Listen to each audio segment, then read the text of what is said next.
Oh no. Oh no. Hey guys, it's Morgan coming back to you with another weekly Shlog. We are on a roll. We're getting them done. We're making them happen. Sorry for the delay on so many Shlogs, guys. It was just so busy with all the beta stuff. And actually, it's pretty busy this week too. Not only do we have a ton of work to do here at the shop, and there's bikes out front, but anyway, there's a lot of work here. But we are going to the Moab Hard Enduro this week too. So you'll probably see this video before the Hard Enduro video, but I will, anyway. It's coming, it's gonna be awesome. But we are getting a Shlog done anyway. Today, if you guys are new here, if you found us because of a Hard Enduro training video or a Baja video or a test video or a review video or something like that, stick with us. This is what we do every week. I just show you what life is like at a small dirt bike shop in Western Colorado. It's pretty fun, all kinds of stuff we work on. As you can see, we got all makes, models, brands. There's even a gold wing over there. That's actually Zach's gold wing, so hopefully that's going home here soon because it takes up a lot of space. But yeah, we work on everything from suspension to motors to tires to grips to everything. So yeah, we have a lot of fun. If that sounds like fun, you want to watch this, first of all, consider hitting subscribe, and then here we go.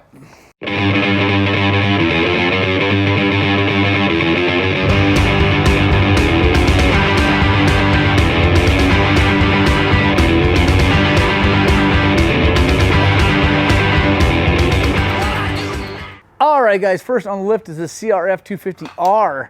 I guess it is getting hard to start and when it's hot. And yeah, as with most four strokes, that's usually a valve problem. So that's what they got it in here for, is valve check. Let's get the seat and tank off and get in there. I might already have some bad news for them because the air filter looks terrible. Oh, it's a cool aluminum tank. Old models, they had like a cable. I think this one used to have a cable, it's just not there. Huh, it definitely did. So we're gonna have to make something. Safety wire. We're gonna see if we can, I'll show you guys this setup here in a second. There we go. Got a safety wire right there to right there, which is where the cable would have been. Just twisted up. Not really any pressure on that. A little bit, not bad though, or the wire, so we're good. All right, now we can get in here. It's kind of dirty. I'm gonna blow this off with some air.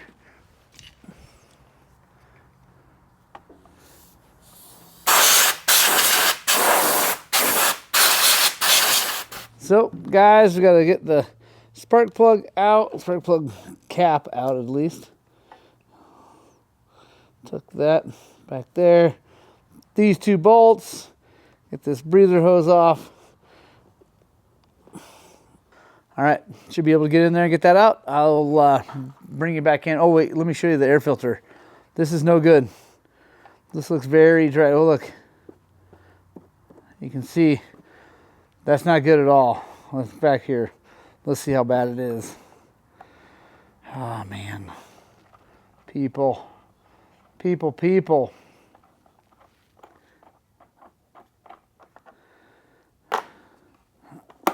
Oh no. Oh no. Oh no. That is terrible. This is not gonna be good. Not gonna be good. All right. We'll take it off, see how bad the valves are. I'm sure the rings are smoked too. We'll see if we can get it cleaned up and running. Maybe get them through a weekend or two, and then we'll have to, you know, rebuild this thing. This is bad. All right, guys, got everything off. You can see, got the cams on the base circle. Let's just see if we can get any, the 2000s. Nope, no 2000s won't go on the left cam. I'm guessing probably the same on the right.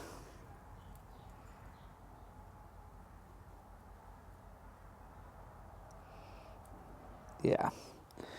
All right. Let's go ahead and check the exhaust. That dirt in there is no good. So I feel bad for them. I also wish people would just take care of their bikes. The exhausts have some clearance, so that's good. Yeah, we'll go ahead and adjust them. I'll show you guys basically what we're going to do is we're going to loosen the cam chain tensioner here. I'm going to zip tie this cam gear probably right there through that hole in there to hold it on so I don't have to retime it. And I'm going to take the bridge cap off, cap, bridge, whatever you want to call this thing. Pull that out. We're going to go way down in size, probably like 6 sizes down on each one of those. And then because you can't even put a 2 in there, so we just got to guess until we get some clearance. Then we can measure it and do the math. But we'll do all that. We'll see if we can get it running, clean that air box out, and then hopefully get them through a weekend, maybe. I don't know. We'll see. See if it's burning oil. I don't even know. Once we get it started, see if it smokes real bad. My guess is that it probably does. And then, yeah, we'll go from there. So stay tuned, guys. Make sure you subscribe to the channel because we'll probably be doing a top end on a CRF 250R here soon. All right, guys. So the zip tie trick's not going to work. Honda got these things close enough together that there's no way to move this up and out of the way. And I realized it's still got the old school, like when the Honda had the single cam, it's got bolts on this cam gear. So I have already taken the bottom one out. I rotated it over. Now we're going to take this one out. And then we'll be able to drop that cam gear down and get this all out. So we will be retiming it, so stay tuned for this video. We'll show you how to retime this thing. All right, guys, so I pulled them out. They've already been shimmed before. They are not stock. They were hot cam shims. So one of them was a 170. I went down to a 145 on that. The other one was a 185. I went down to a 155 on that. So let's put it back together, see if we got clearance. If we do, then I bet it's going to start just fine. We'll have to clean that air box out, and then we'll have to give these people a call and let them know they better start saving their pennies. All right, guys, so the way this thing is, with the cam, it's whatever. It's kind of a pain in the butt to time this thing and get the cam caps on. So we're just going to go ahead and time it up and hope that we're right. Otherwise, we got to take it back apart. But I'll show you in here. I don't think there's any way you're going to see it. Maybe. There's a little black line in there on the flywheel. You want to line it up with that little groove there. So we get that lined up. That means that the piston is at top dead center. Then, hang on. We take our gear, we put our cam back in there and got it kind of in the right spot with the cam lobe sort of facing up. Not great, but we're going to get our cam gear. And it's got a mark. I'll show you guys over there in a second. We're going to line that up. All right, guys. So I got it all lined up. It's interesting, though. So there's a mark here, mark there, mark there, mark there. Motor's at top dead center, just like you'd think it would be. But if you look at the lobes, see those lobes are like, man, they look like they're down. Like they would be pushing on the valves. I don't think they are. And the holes, so like I haven't put the bolts back in, but the holes lined up, so it's not that. I think it's okay. I'm gonna do a little bit of research online and see if I can 100% make sure that that's okay. But it's a little disconcerting because normally the lobes are up and out like that. But yeah, I'm gonna go check. All right, guys, after doing some looking, it turns out that yes, that is the way the lobes look. One other way, definitely want the exhaust lobe pointing up. These are not up, but they're just off of base circle, or just off the followers that go and actually push on the valve. So we're all good. And this weight needs to be down on the bottom. If it's flipped over, you're backwards. That would also, they'd be pushing on the valves. It'd be pretty obvious. Another thing I learned, guys, in doing this research and looking online is that there's 2 marks in here. As you're rotating it, you'll see one little mark that's just on the outside of the flywheel. That's the firing mark. And then there's the one that goes all the way across. That's top dead center. You'll see it when you look for it. I can't show you very well, but you know what I'm talking about. So, all right, now I'm going to bolt this all back together and see if we got clearance. All right, guys, we've got it all bolted back down. I haven't actually torqued them. These are, again, super important. Torque these things to 7 foot-pounds. You don't want to over-torque it because there's no bearing at all in here. But I just got them snugged down good enough to know that we're tight. And a 4 feeler gauge fit in the intakes, so we are good. I bet this thing's going to start and run, hopefully run just fine for now. Probably the coating that's on the valves is worn off. I'm sure they're not going to stay in spec very long.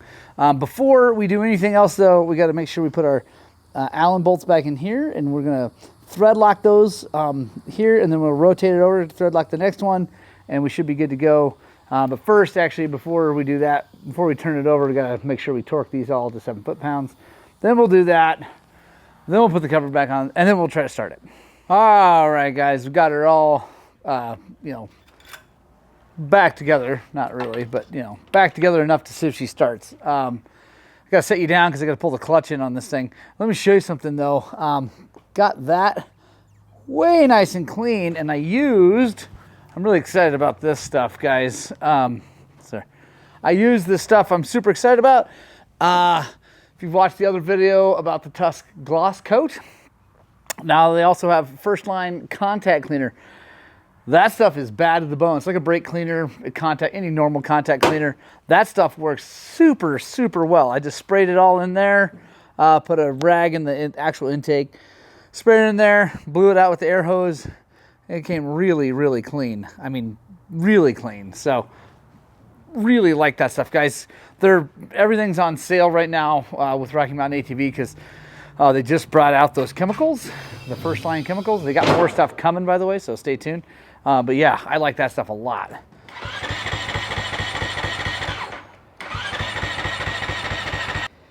Oh, she might be too far gone. Oh, wait.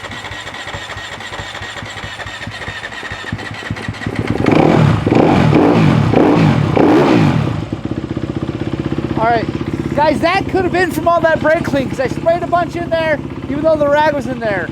So, fingers crossed, we might be okay. It might have been just super loaded up. All right, here we go.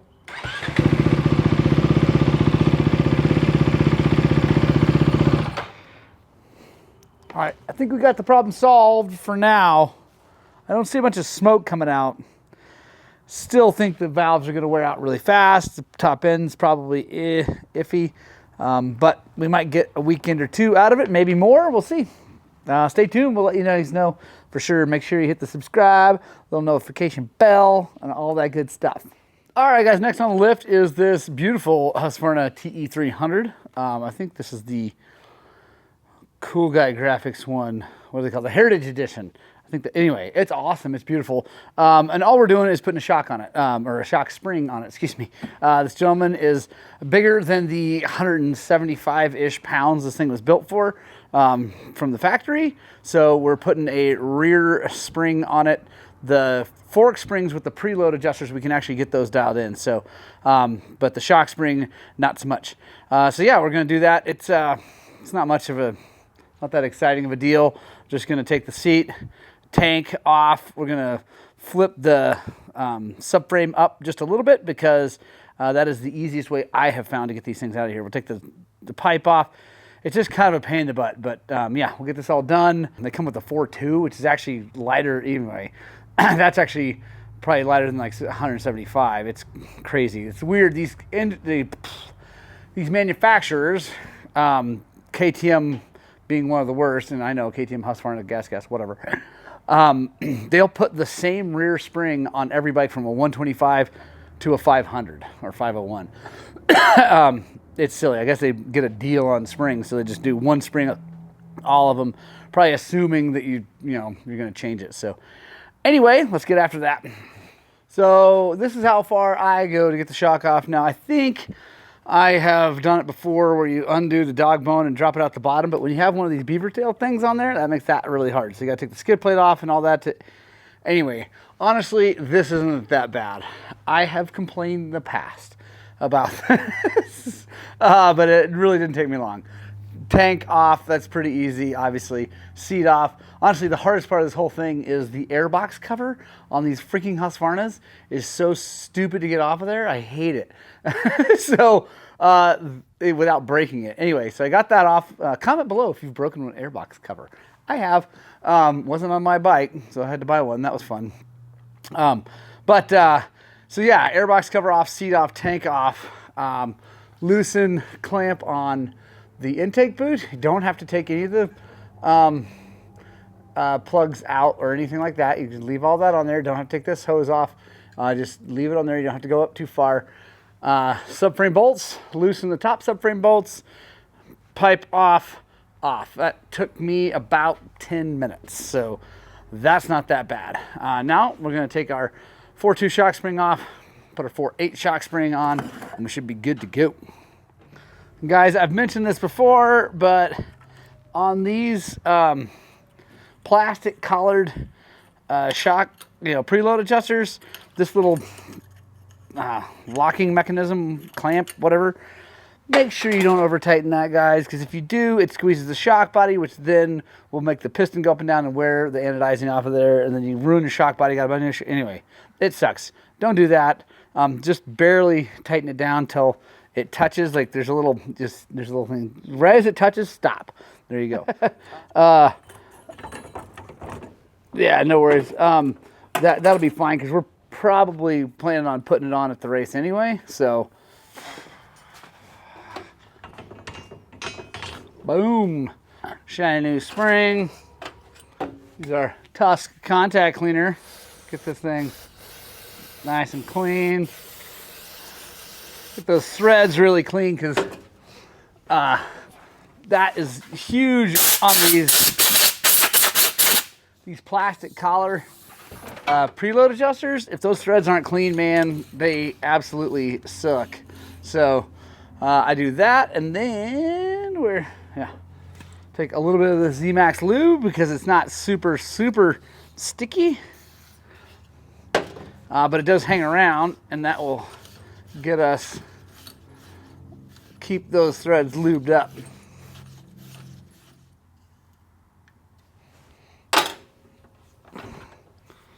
All right, there we go. Just that easy. Next job are a set of SV650 forks that the gentleman got deep into and couldn't figure out how to do. I guess I don't have one of these on the video. Also, it's got some crazy stuff. Let me show you. Fortunately, he stopped before he took apart the other fork. But you see right there, that gold thing? That is a Race Tech emulator, which is one of the hot setups for these bikes. Because stock, they were just a damper rod fork. They're very, very simple, which is fine if all you're doing is putting around on the street, whatever. A lot of these guys take these things and make them track bikes out of them because they're actually really good at it. Little V-twin 650, great torque, cheap. Anyway, good bikes, really cool.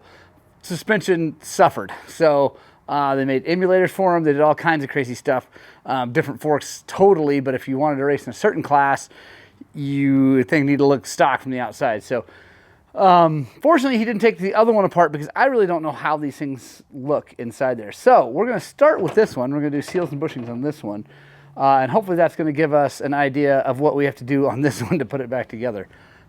Chuck this sucker up in our soft jowls.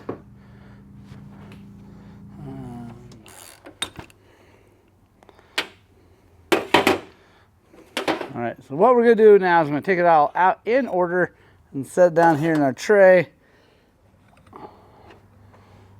We got our spring, got a washer to protect the spacer from the spring. Oh, this is some gross oil. Spring. Now I have a feeling that emulator rides down in there. I'm just pouring this out in the pan down here. Yep. There's the emulator.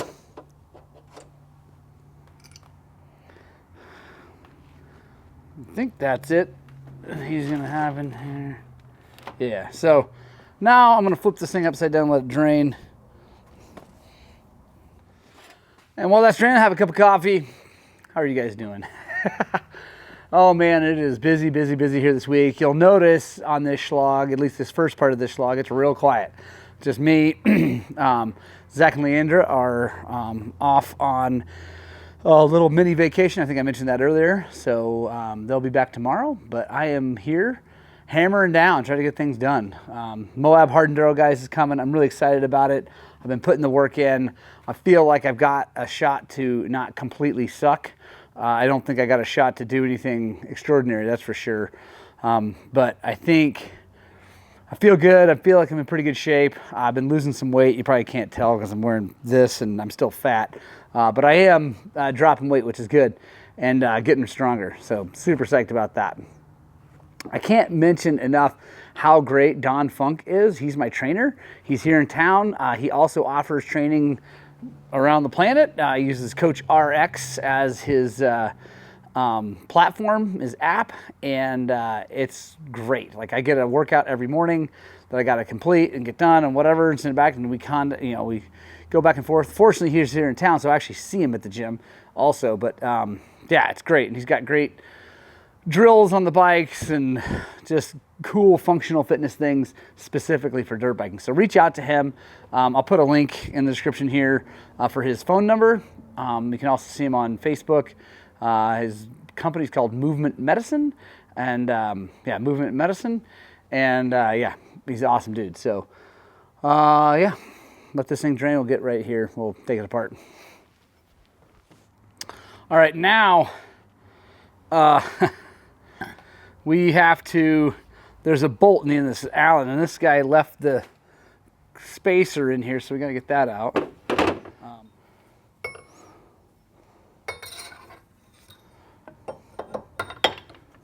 There we go.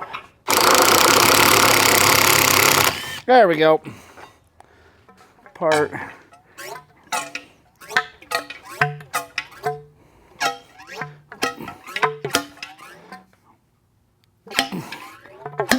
There we go.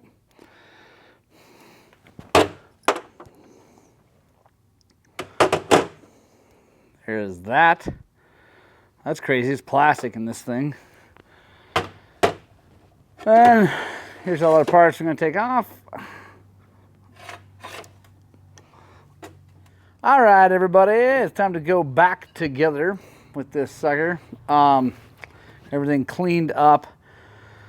Now, let's see what the best way to do this is. We'll chalk this up like that, and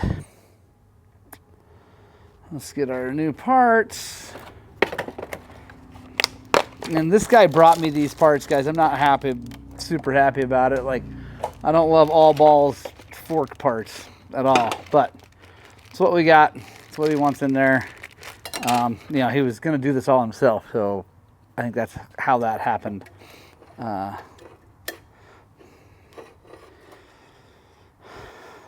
Now, what we're going to do is we're going to take this and drop this down in here. Boop. There we go. Then, I'm going to take this. Actually, I need to lower this thing like this so I can ease this down in here without that falling off. I think we're good.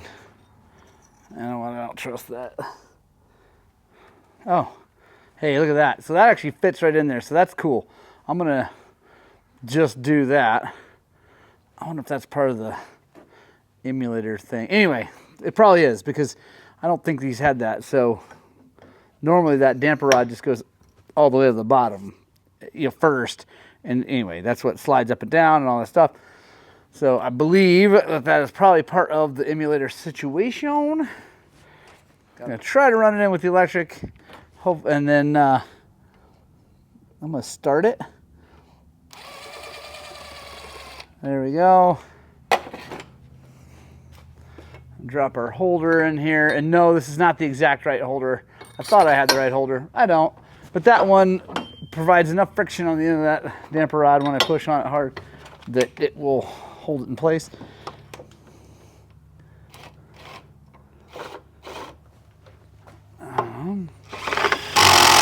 There we go. Now we can run this thing straight up and down and put our outer bushing in. Washer.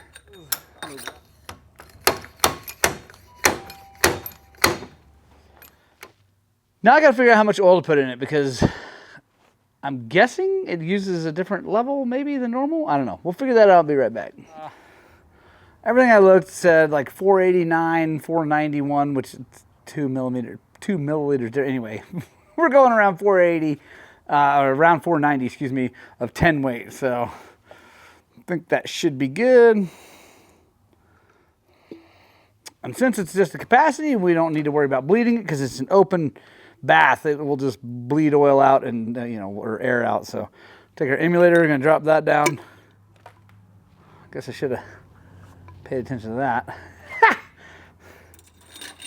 Spring, spacer, or washer I should say, and then get that.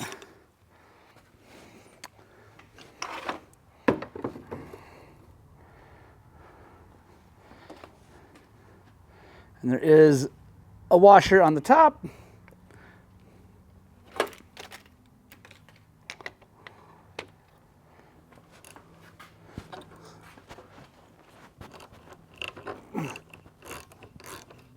Guys, that's it. Pretty simple.